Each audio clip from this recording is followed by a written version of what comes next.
This is the Granite Beat, a podcast where we highlight New Hampshire journalists, ask them about recent stories they've published, and about what it's like to cover their corner of this small and interesting state. I'm Julie Hershan Hart, and I'm here with Adam Drapcho. Hello.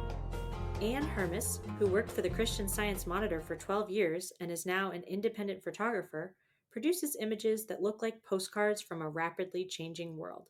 She has provided images from the Arab Spring, the emergence of so-called dining sheds in New York City, and one of the few remaining drive-in theaters. Lately, she's been working on something of a meta project, chronicling the remaining local newsrooms in the U.S. Thanks for joining us today, Ann. Thanks for having me, and I like your description of this as a meta project. And could you tell us when you first became aware of local journalism?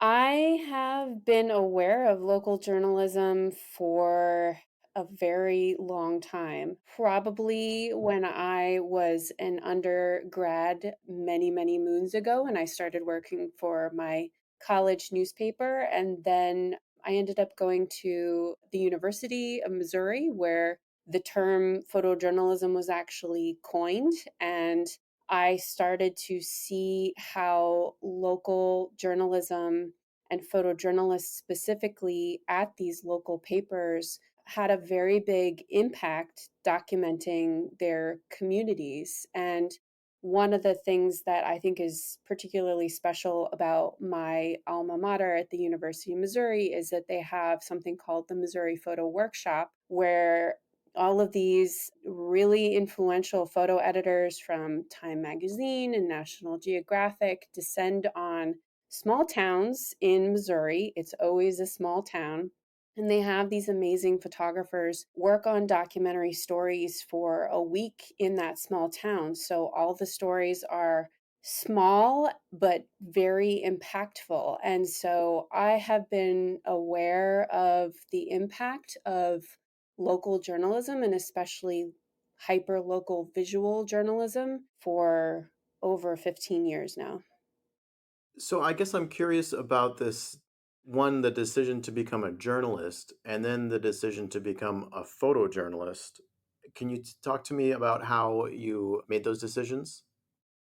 I've always been a creative person, and I realized that I didn't have the patience to learn to become a proficient oil painter. And so I needed something that was creative, that allowed me to explore the world. And I think you'll find this commonality with a lot of photojournalists, especially that we tend to be introverts, but we're incredibly curious, and we love engaging with people and learning new things, and we also love being creative. So this was the perfect marriage of those two things. And when I was learning photography, I felt that photojournalism was one of the best ways that I could give back through the creative process, because I did consider art photography or commercial photography, but I loved how photojournalism was a way that I felt like I could connect with communities and give back to them.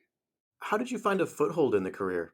It was a little bit easier over 15 years ago, and it's become increasingly more difficult. But going to the University of Missouri was very helpful in connecting with newspapers. And so I did a series of internships that led to staff jobs. But to be completely honest, nowadays it's incredibly difficult to be a staff photojournalist at a newspaper, either local or national, and especially not international. So what I have done for the majority of my career is frankly now a unicorn job, and freelance photojournalists are really the ones who are providing and producing the majority of the news images that you see nowadays. We referenced in the intro that you worked for the Christian Science Monitor for many years. You've done lots of work internationally.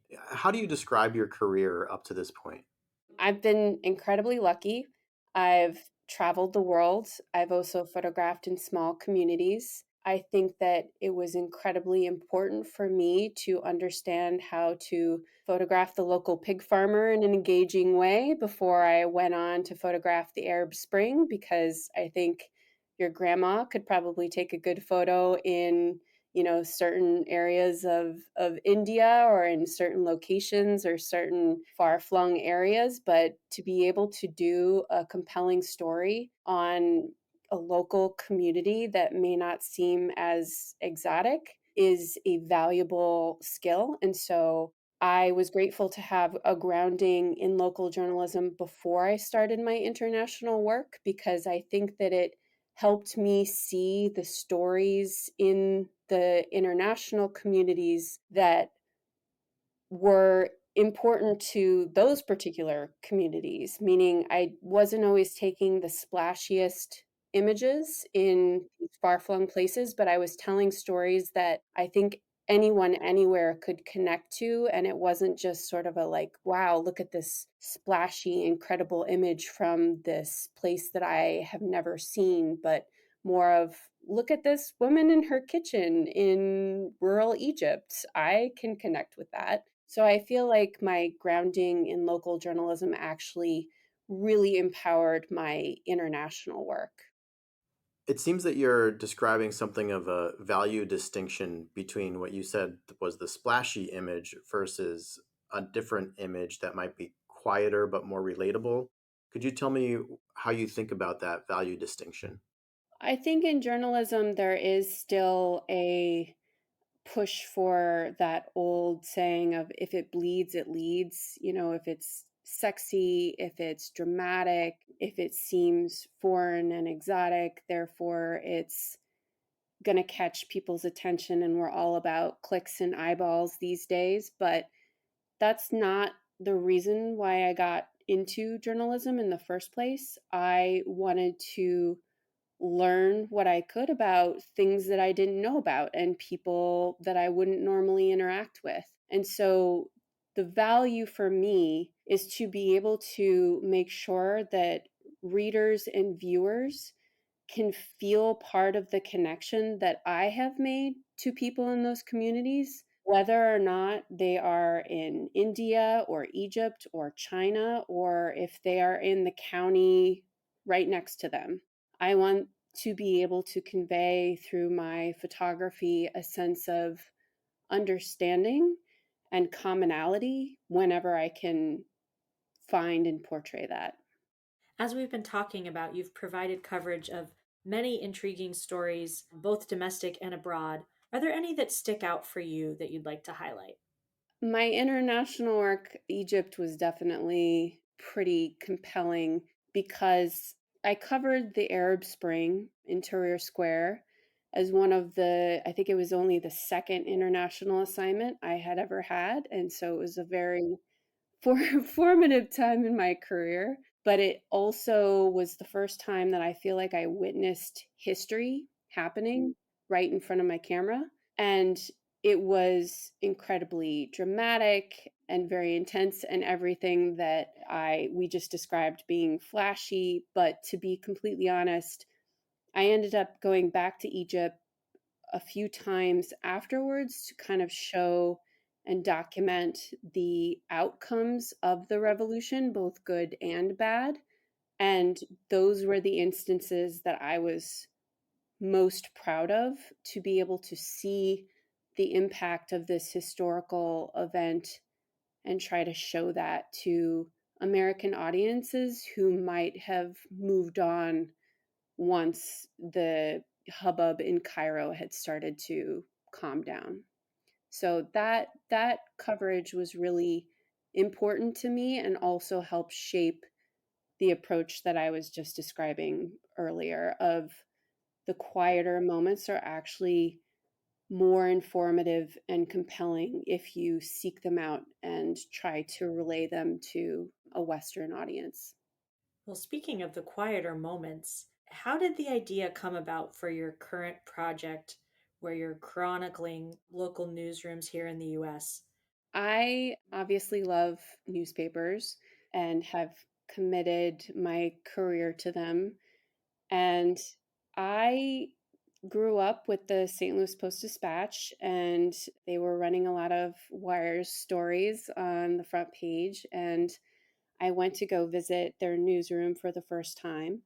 And I've always been blown away by the incredible work that they've done. And so when I entered into the newsroom and saw that there were outlines of where desks had been in the carpet and that the newsroom was so sparse and just sort of a visual representation of why there were so many wire stories and not as much local news in the actual paper, I felt really compelled to capture and document that so that people would understand what was happening to their local newspapers and just try to rally some support and understanding from these communities, because I think that there's a perception of journalists nowadays of being a little elitist and out of touch with rural communities, but I have found that to be completely the opposite on a local level. The people who work at local newspapers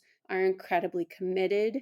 They are embedded in their communities. They have to follow what I would frankly call the grocery store test, which is if you publish a story that is going to, piss a lot of people off, then you're going to have to go to the grocery store the next day and face all of the community that you just wrote about. So I think local journalists are incredibly thoughtful, bipartisan, careful, and dedicated. And I wanted to find a way to showcase that to audiences, especially during the sort of fake news era that we're in currently. Could you give us a sense of how many newsrooms you've visited so far, where they have been distributed in the country, and how many you hope to get to? I've visited a little over 20 so far. They've ranged from Alaska to Florida. I hope to get up into the hundreds. I started in 2019, and the pandemic obviously put a pause on the project. But now that I can see some more cutbacks and layoffs by major publishers sort of around the bend, I'm ramping up the project on a much more intensive scale.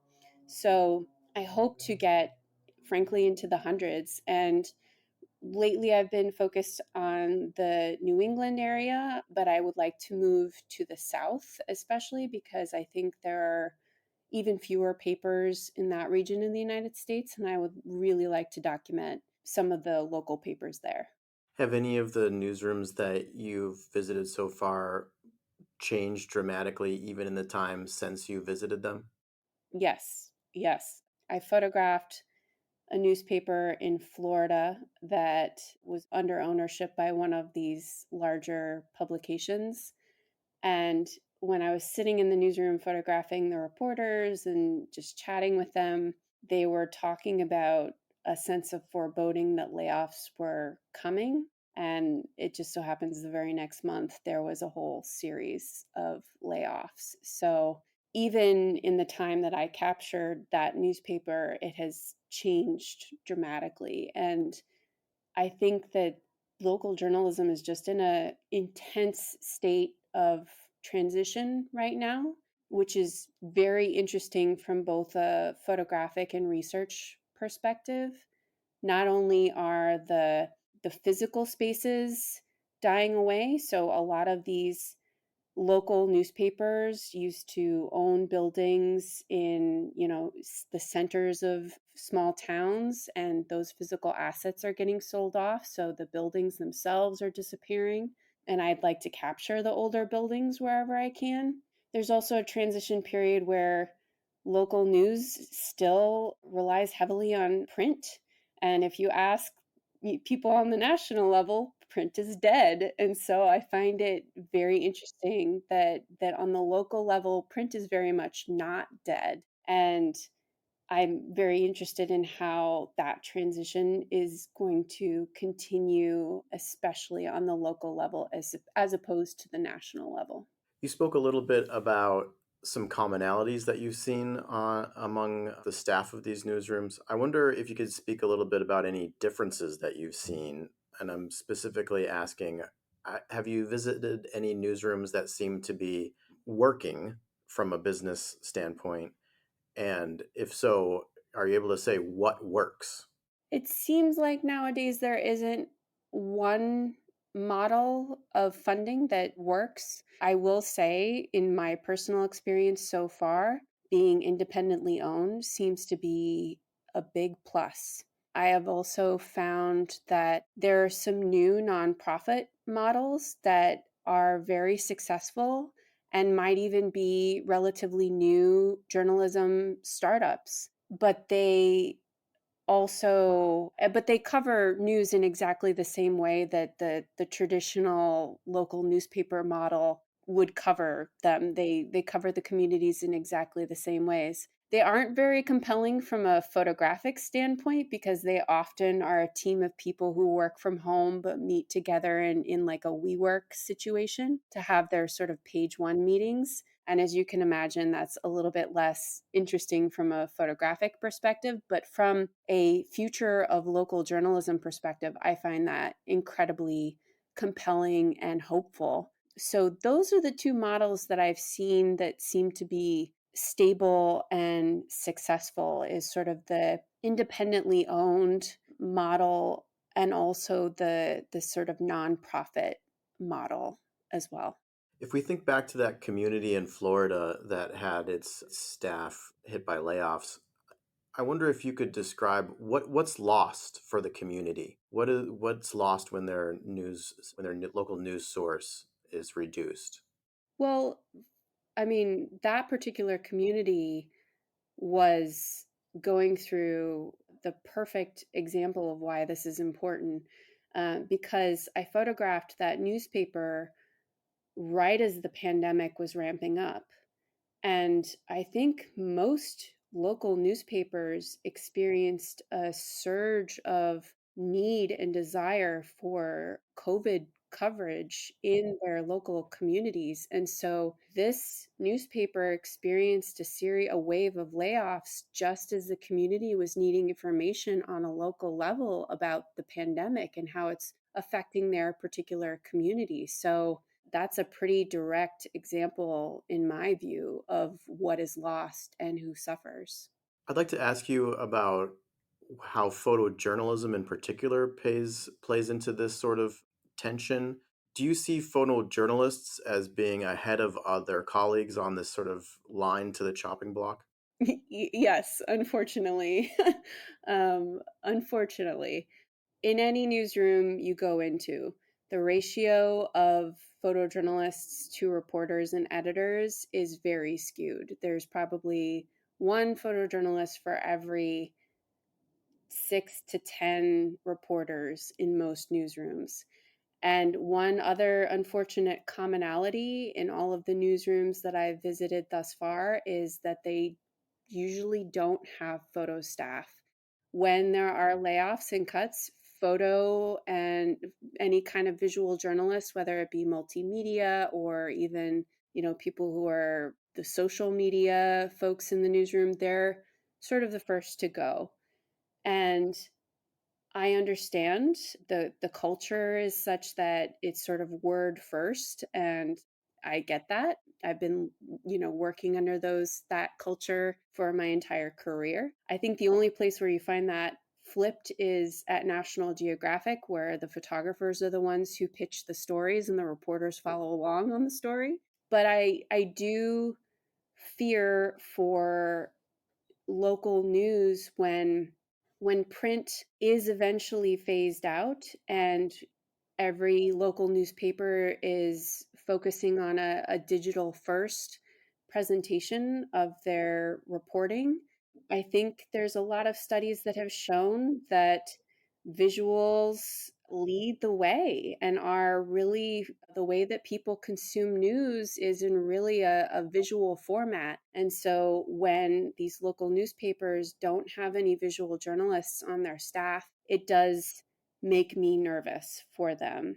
And it's also disheartening to go into these newsrooms and have reporters ask me how to use their cameras because they have to take pictures on every story and it's a chore for them. And I completely understand they weren't trained. And I don't think that you can ask a reporting staff to do something that's out of their field of expertise that they don't necessarily have any training on because Photojournalism, if you're going to follow it correctly, it has ethical guidelines, it has a very particular skill set. And so, you know, I've had to learn how to be a decent reporter. I would not say I'm a great reporter by any standpoint, but I had to be trained on that. And I would not expect any of my reporting colleagues to immediately be able to be a great photojournalist as well. So I very much hope that we can find a way forward for local news to either train the reporters who are there to be great visual journalists or bring great visual journalists back into those newsrooms.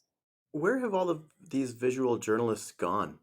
We gather together on Instagram and bemoan our fates. No, I think the pretty significant trend is that we've all gone freelance. We mostly rely on commercial work to pay our bills, and we do editorial because we love it, but it is not the thing that basically that we pay our rent with. So that creates a whole series of issues about ethics around what commercial work are you doing, and does it have any impact on the editorial work that you do. I think those are distinctions that are really important to make, and I think that it also creates issues because a lot of national newspapers, a very significant portion of the coverage that they use are from freelance photojournalists across the country because they just don't have the staff, the photo staff, to cover the majority of the news that they produce. And I don't know that they're always taking the same approaches towards hiring freelance photojournalists as they are in hiring freelance reporters, meaning making sure they understand how the photojournalist is approaching the work, if the photojournalist even understands photojournalism ethics, and even on an international level, whether or not they are protecting the photojournalists sufficiently, meaning you can't just send a photographer to Ukraine and, hire them as a freelancer and then not take proper precautions to keep tabs on them and make sure what they need to be safe from a security standpoint. So there are a lot of breakaway issues from the around this that I think are important to examine, that most newsrooms take a lot more precaution and thoughtfulness towards the freelance reporters that they're hiring, but I think it's not so much with the freelance photojournalists. So it is a concern and something that's been on the minds of a lot of photo editors and photojournalists in the industry. What do you plan to do with this project that you're working on about newsrooms? I hope to make it a book eventually. I hope to also develop a research project and have a historical documentation of this incredible time of transition in local journalism.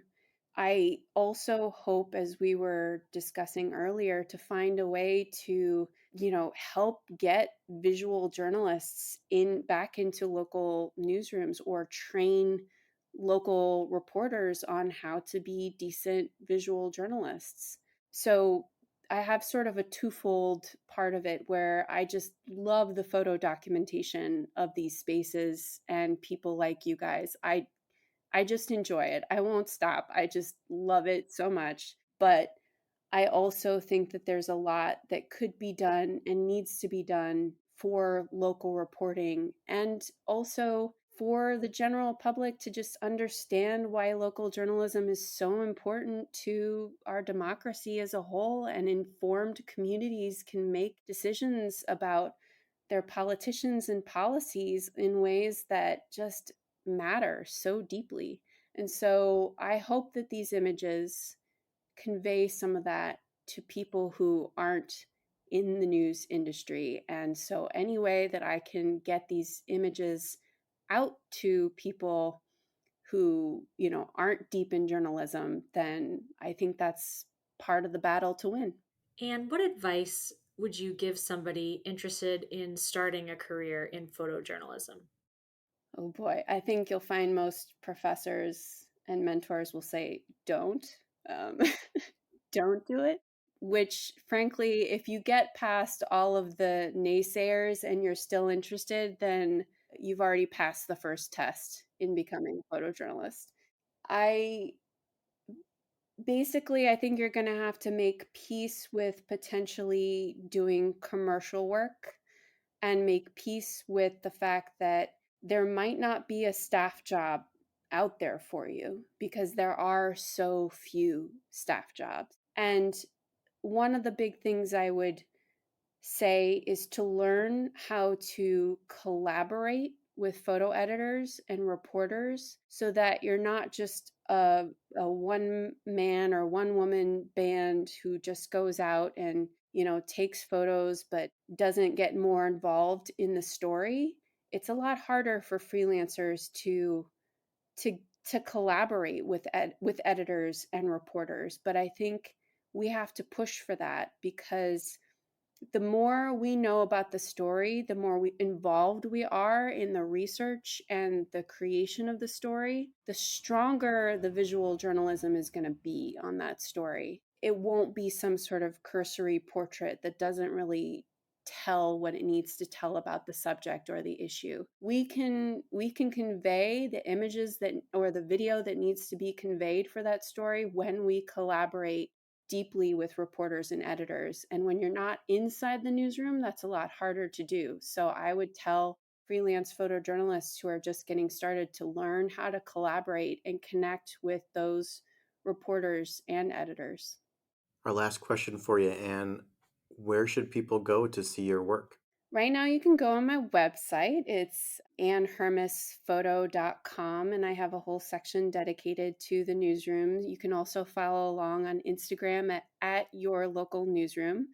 And I'm going to start including some of the more interesting research and interviews and information that I've found to also make it not just a fun photography project on Instagram, but also a project that conveys some ideas about where local journalism is going to help hopefully inspire other local newsrooms, but also people to get people more involved in thinking about local journalism, whether they're in the industry or out of the industry. So yeah, I would love for people to follow along. And if any of you guys out there have newsrooms that you think I should particularly photograph, then I am all ears and would always love to visit some of these places. Well, thank you so much for your time today, Anne. Thank you guys. I appreciate you letting me photograph your newsroom. It was such a delight. Oh, it was fun.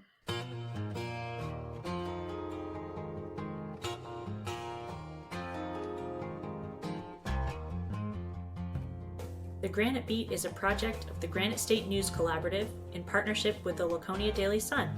We record at the Lakeport Opera House, and our theme music is composed by Bob McCarthy. Thanks also to the Marlin Fitzwater Center at Franklin Pierce University for editing and other support.